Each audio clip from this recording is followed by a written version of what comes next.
This channel does not promote any violent, harmful, or illegal activities. All content provided by this channel is meant for an educational purpose only.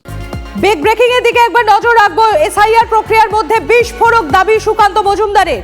নদিয়ার কৃষ্ণগঞ্জ থেকে পালিয়েছে বহু বাংলাদেশি। এই সব বাংলাদেশি তৃণমূলের vote bank. আমরা ইতিমধ্যেই টেলিফোনে যোগাযোগ করতে পেরেছি।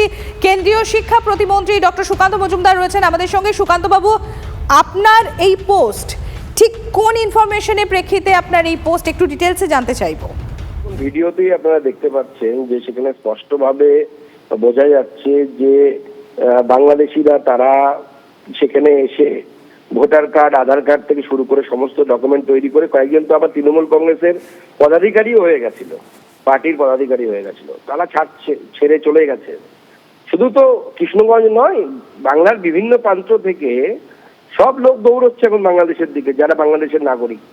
আমরা তো এটাই বলেছিলাম, আমরা বারবার বলে এসেছি যে মমতা বন্দ্যোপাধ্যায় এবং তার দল ভোটের স্বার্থের জন্য, ভোটের স্বার্থ, রাজনৈতিক দল আসবে, জিতবে, হারবে, ভারতবর্ষের ইতিহাসে 5000 বছরের ইতিহাসে তো বুদবুদ, কিন্তু দেশের ক্ষতি করে কেউ যদি ভোটে জেতার কথা চিন্তা করে, আমরা অন্যান্য রাজনৈতিক দলের ক্ষেত্রে খুব কম দেখেছি।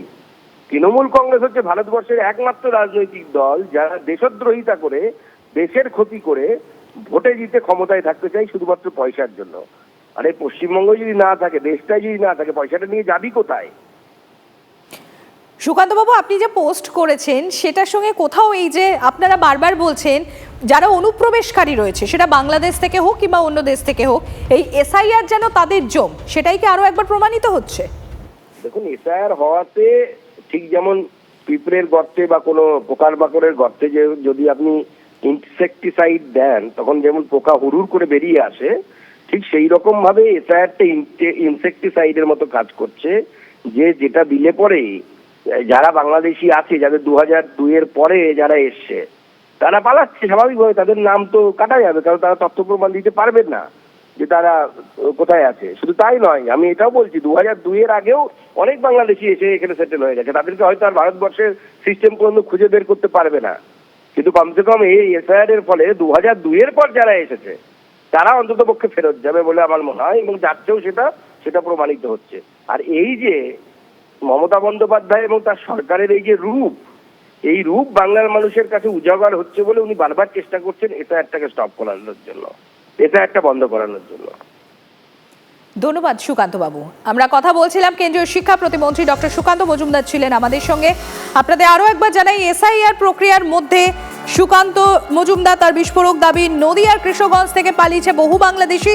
এবং আমরা এখন কথাও বলছিলাম, কেন্দ্রীয় শিক্ষা প্রতিমন্ত্রী ডক্টর সুকান্ত মজুমদার ছিলেন আমাদের সঙ্গে। তার স্পষ্ট দাবি শুধুমাত্র নদিয়ার কৃষ্ণগঞ্জ না, এরকম বহু জায়গা থেকে বহু বাংলাদেশি পালাচ্ছেন যারা নাকি শাসক দলের রীতিমতো সক্রিয় কর্মী, এমনকি কোনো পদাধিকারী জায়গাতেও তারা চলে গিয়েছিলেন। আর এরাই নাকি তৃণমূল কংগ্রেসের ভোট ব্যাংক।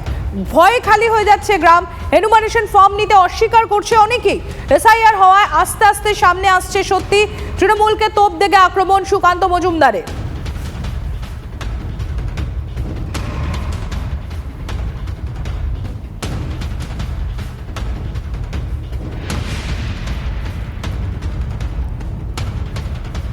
তৃণমূল কংগ্রেসের রাজ্য সহ সভাপতি জয়প্রকাশ মজুমদারের সঙ্গে আমরা টেলিফোনে যোগাযোগ করতে পেরেছি। জয়প্রকাশ বাবু, বিজেপির তরফ থেকে অভিযোগ করা হচ্ছে, বলা ভালো সুকান্ত মজুমদার তিনি পোস্ট করেছেন, তিনি অভিযোগ করছেন যে নদিয়ার কৃষ্ণগঞ্জ থেকে পালিয়েছে বহু বাংলাদেশি।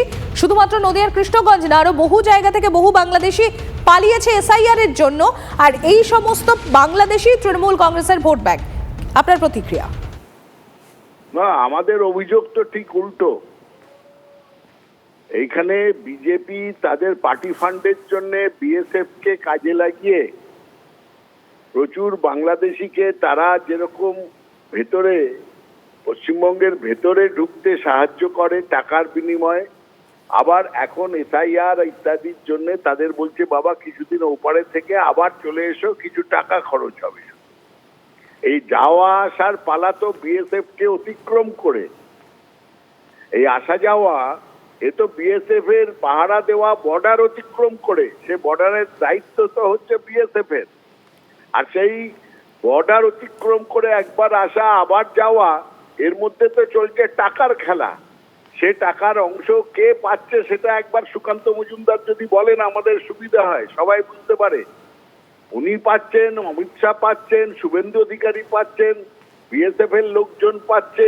ভাগাভাগিটা কিভাবে করছেন? 100 কোটি টাকার খেলা 1000 কোটি টাকাও হতে পারে।